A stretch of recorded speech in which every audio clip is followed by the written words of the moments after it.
প্রায় 8-10 জন মানুষ ওনারা আমার বাবাকে হামলা করতেছে এবং আমার বাবার উপরে হামলা চালাচ্ছে। আমি আগে গেলে আমার উপরে হামলা চালায়, যেন এমন দৃষ্টান্তমূলক বিচার হোক যেন আর কেউ ভূমিদস্যুতা না করে। আমার পরিবারের মতো অবস্থা জানার কারণে যারা আমাদের উপর আঘাত করেছে তাদের বাড়ি আমাদের পাশাপাশি বাড়িতেই।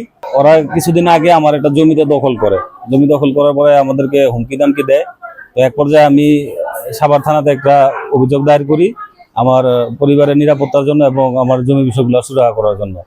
তো তারা এই ধারাবাহিকভাবে পুলিশ তাদেরকে ডাকার পরে তারা দীর্ঘদিন ঢাকা যেতে চান না। ওরা ফাইনালি গতকালকে সকালবেলা তারা বাঁকুড়া ফাঁড়িতে বসার পরে কাগজপত্র দেখে এবং এক পর্যায়ে তারা বলে যেটা আইনগতভাবে যেটা ব্যবস্থা হয় আপনারা সেটা ব্যবস্থা করেন, আইনগতভাবে এটা চলবে, ব্যাপার যা তারা জমি পাবে। এই কথা বলে দিলে আমরা চলে আসি শান্তি শৃঙ্খল ভাবে।